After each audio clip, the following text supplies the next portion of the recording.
Então, vamos estudar hoje o livro do Hades, Cartas e Destino. Eu gostei dessa capa, a capa do julgamento, né? Praticamente você sendo chamado, sendo avisado, né? Voltando a ouvir, ressuscitando, né?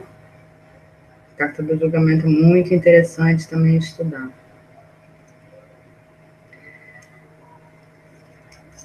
E aí eu vou começar com um marcador que estava dentro do livro. Uma frase. Não é do livro. O conhecimento não se estende do que se julga sabedor até aquele que se julga não saberem. O conhecimento se constitui nas relações homem-mundo, relações de transformação, e se aperfeiçoa na problematização crítica dessas relações. Interessante que, tipo um oráculo dentro do oráculo, né? E apareceu a palavra transformação, né? Essa questão do conhecimento, então dá para fazer uma relação com a carta da capa do julgamento, né? Esse chamado, né? O conhecimento e a transformação, né? Do homem, dos outros e de si mesmo.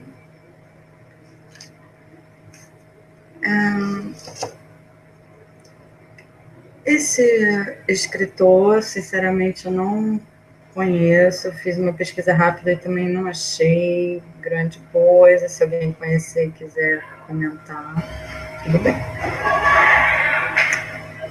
E aí ele inicia o livro, né, geralmente como todos os livros se iniciam, né, a origem do tarô, a história do tarô, que é uma questão bem controversa, mas ele, no caso, tende a dizer que terá sido o mago egípcio Hermes Thor que criou o tarô.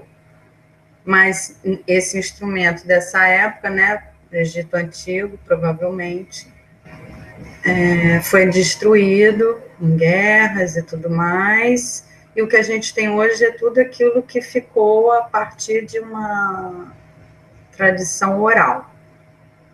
Então, esse autor ele tende a dar essa origem egípcia, que também é controversa, né? Não se sabe de onde vem o tarô, mas esse autor trabalha com essa ideia. Ele também cita no começo do livro uma fala do Einstein, Albert Einstein, um físico, um cientista, né? Interessante, né? Um livro que está chamando a ciência também e a física para falar, né? Uma frase conhecida do Einstein: os domínios do mistério prometem as mais belas experiências. Só uma frase que ele citou. No capítulo 1, ele vai começar a falar, né, da questão da linguagem, que os seres humanos se comunicam a partir das sensações que eles têm através dos órgãos dos sentidos, né, através dessas experiências que a gente cria os nossos dados intelectuais.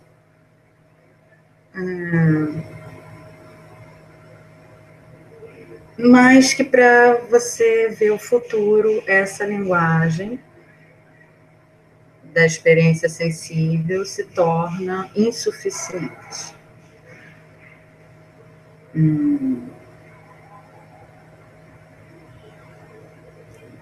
E aí ele também é um autor que traz a questão de Deus, né? O Pai, o céu, e é esse Deus que domina tudo, que nos criou, inclusive domina esse futuro, né? E é através desse Deus que a gente consegue dar a unidade entre matéria e espírito. Ou pela morte.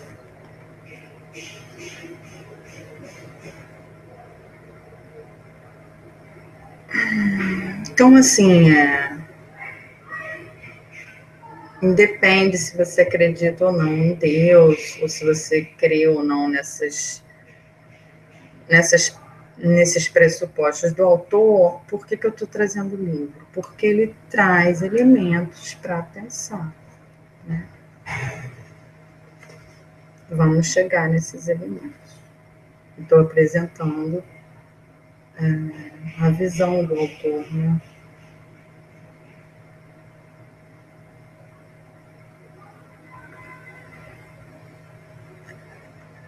Assim, eu não vou aprofundar nessa visão dele. Quem tiver interesse, lê o livro.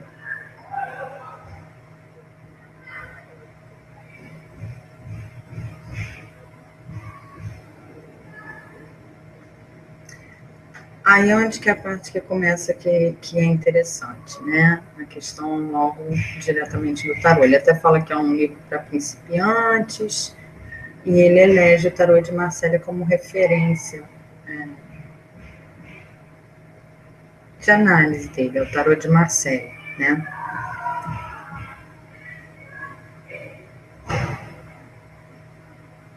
O que ele traz de interessante? A relação entre as cartas, né? Tem uma parte do livro que ele fala nisso, né? Que como que uma carta do lado da outra pode modificar o significado daquela carta, né? Se você tem uma imperatriz com uma estrela do lado, num jogo, numa pergunta, numa questão, você vai ter uma interpretação. É óbvio, né? Mas é bom lembrar sobre isso, porque aí você já começa, né, a fazer os arcanos se movimentarem, né? Conversarem uns com os outros, né? Então é interessante essa parte do livro que ele traz, né? Inclusive ele dá vários exemplos, né? Tem gente até que não pode gostar, realmente não é bem por aí de você, imperatriz com estrela é isso, imperatriz com torre é aquilo, não é isso.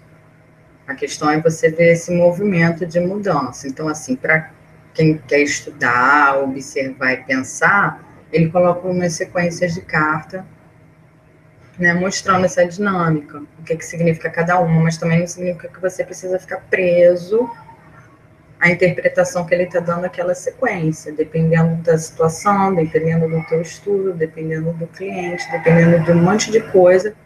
A mesma sequência que ele está mostrando aqui no livro, né, pode ter um significado até parecido, mas também pode ter um significado diferente, dependendo do contexto onde que ela vai aparecer.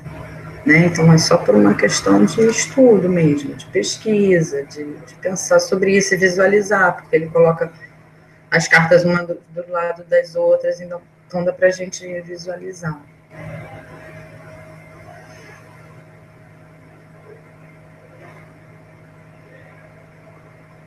Tem mais questões que eu queria discutir, mas eu não vou entrar nelas agora. Vou tentar ficar, por enquanto, apresentando o livro.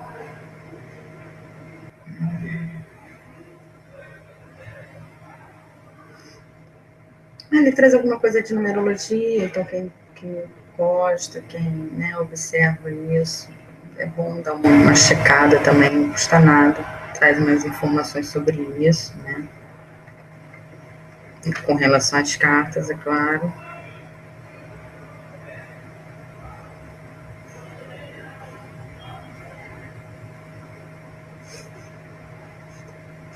Que é a soma teosófica dos números, né? De Pitágoras, também tem que estudar isso.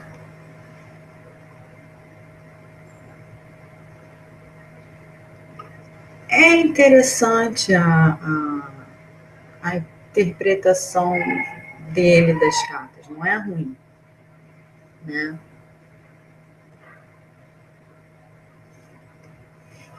E também ele apresenta uma coisa que eu também não acho ruim, que são as combinações entre as cartas, e fala um pouquinho sobre isso. Né? Lembrando que você também não precisa ficar preso, a gente não precisa ficar preso a essas combinações, são exemplos para estudo, como se fosse um livro de estudo.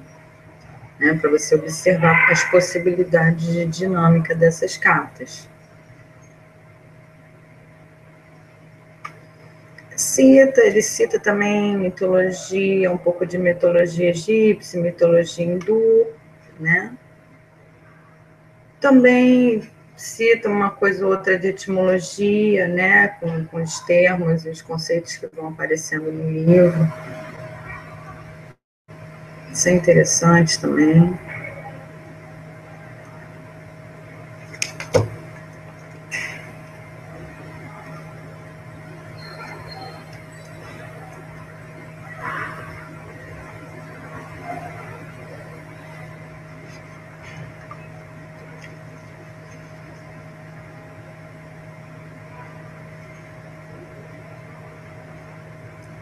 Trabalha com os arcanos menores e apresenta também os significados dos arcanos menores. E também eu acho que é uma interpretação razoável, né? Ainda mais em comparação com outros livros, e tem um conteúdo até um pouco maior, que os outros livros às vezes trazem um pouco resumido, pelo menos aqui tem um conteúdo maior, e aí você pode selecionar o que serve para o seu estudo, ou aquilo que você não tem acordo, sei lá. E os arcanos menores, eu, por exemplo, costumo utilizar complementando os maiores, que a gente que joga mistura todos juntos, né? Talvez até faça isso no futuro, mas eu uso complementando os arcanos maiores, né? Então, sempre que tirar um arcano maior, você pode complementar em qualquer jogo com um arcano menor, se você quiser. Ou fazer da forma que você quiser, jogar só os menores, jogar, né? Existem milhares de formas de jogar.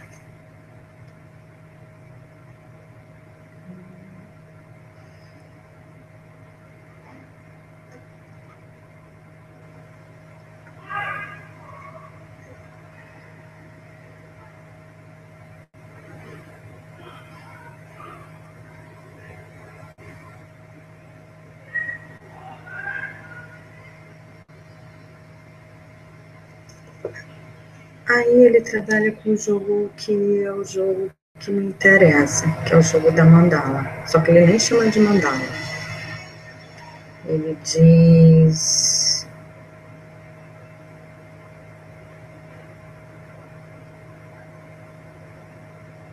grande jogo ou tema astral.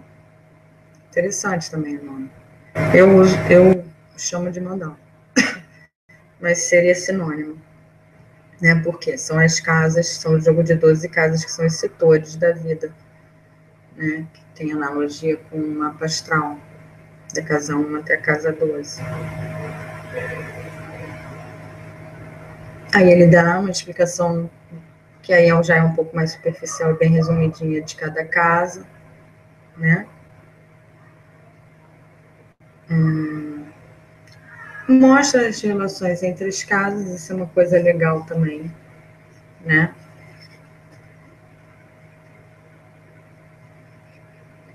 Isso é interessante fazer também, né?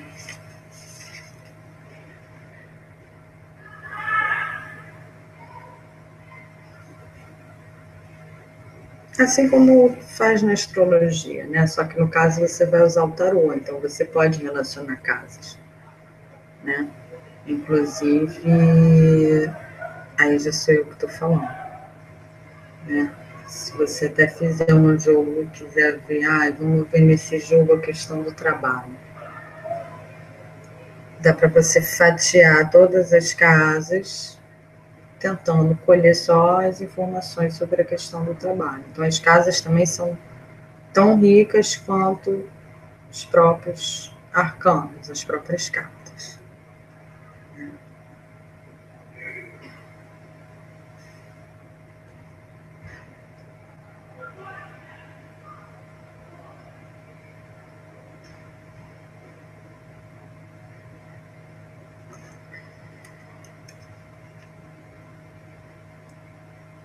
Dá um exemplo de jogo de mandala com todas as casas, em todas as casas. É interessante ler também. Eu prefiro experimentar jogar, mas assim, você pode ir lendo como exemplo, né? Que ele frisa, é para principiante, né? Mas eu achei interessante mesmo assim. Tem coisas a ensinar. Inclusive o jogo da mandala que eu não costumo ver nos livros de tarô. Ele ensina também outros métodos de jogar, eu acho eles bem interessantes. Trabalha bastante com número, com conta, né? Fica contando as cartas várias vezes na hora de escolher, né? Em vez de você escolher visualizando, você escolhe a partir do número que der, você conta e vai ser a carta da vez daquele número que vai ser a carta do jogo. Eu acho interessante também. É dinâmico, né? E trabalha com essa coisa do número, né? Para quem gosta.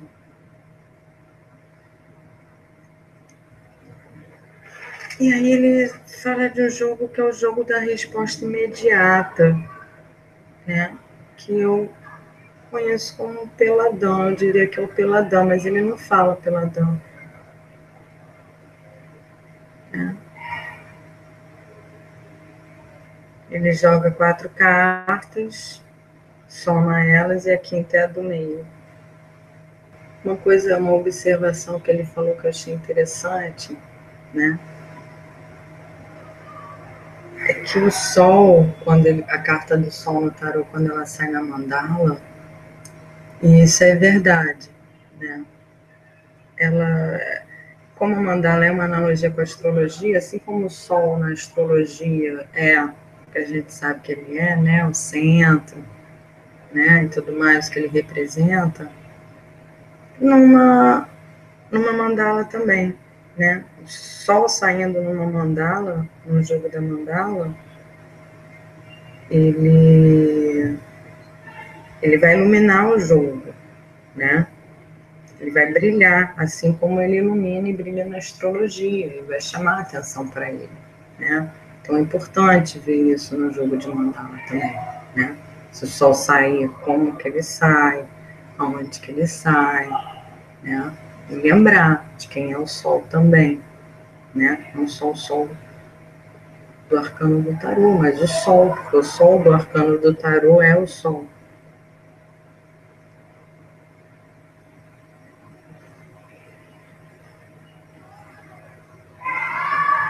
Então, achei legal esse toque dele. Então, até aqui, a gente falou, levando em consideração o tarô de Marcelo. Na segunda parte do livro, é isso, achei bem interessante também, ele trouxe a questão das cartas, né? Das cartas de baralho, da cartomancia, né? Valete, dama, rei, as, 2, 3, 4, 5. Só que as cartas que ele fala no jogo são as cartas, né, da cartomancia. Então, quando elas viram cartomancia, baralho do jogo, elas viram 32 cartas, né?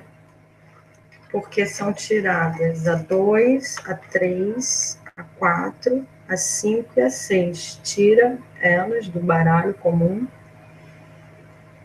e mantém os ases, inclusive os ases têm uma grande importância, mantém os 10, 9, 8, 7, né? Valete, dama e rei. E aí ficam 32 cartas. Aí depois eu vou até conferir isso, né? Bom, eu sei que são 32, ficam 32 ao todos. Não sei se trabalha com isso, Valete Tamarrei, mas provavelmente trabalha, né? Que aí é a cartomancia usando as cartas de baralho, né? Que a gente costuma jogar. Buraco, trinca, poke, né? Essas cartas elas são utilizadas nas cartomancias com os números e com os naipes, né? E ele trabalha essas cartas no livro e também dá exemplos de vários jogos com essas cartas, né?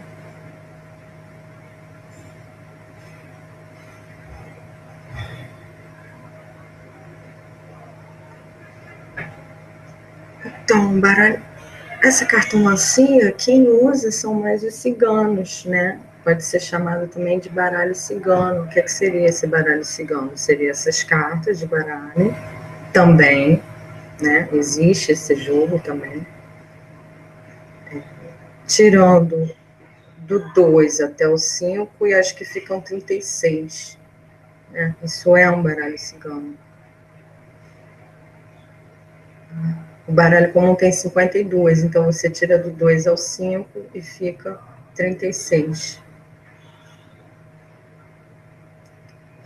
E aí tem o Lenormand. O que é o Lenormand? São essas 36 cartas do baralho cigano, desenhadas com desenhos, né? É como se fosse o baralho cigano mais sofisticado.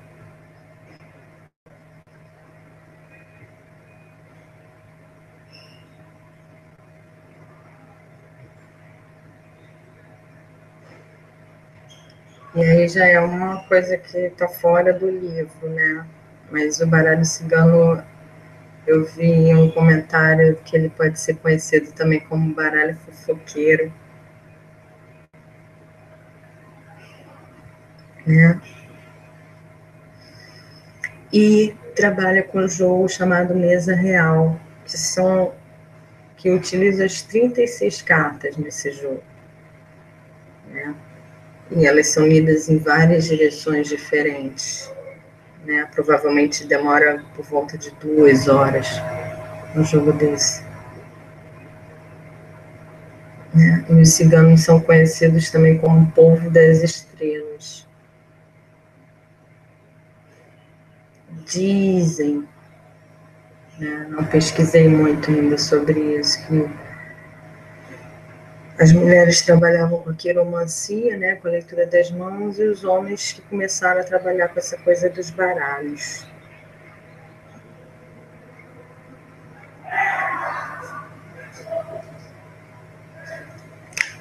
Então, por isso que eu achei interessante, né, o livro Cartas e Destino, né, porque ele trabalha com as imagens. É interessante sempre olhar no livro também, tem uma lista de outros livros.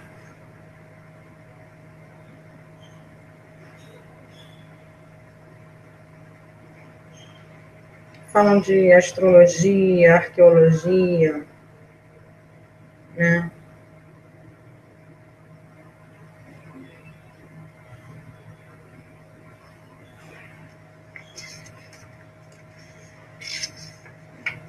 Tem os desenhos e essa questão do baralho, né? Vou mostrar um jogo, por exemplo, uma mandala, um baralho cigano. Achei interessante também. Né?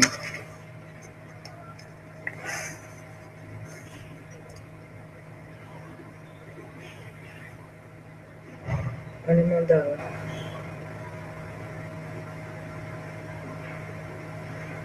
Um baralho cigano.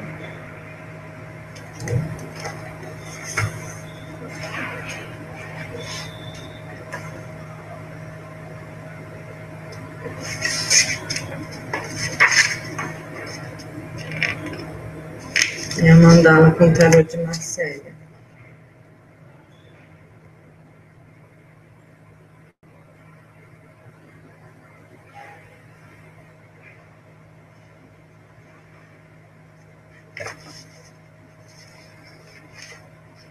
E outros desenhos com os exemplos de jogos e combinações. Né?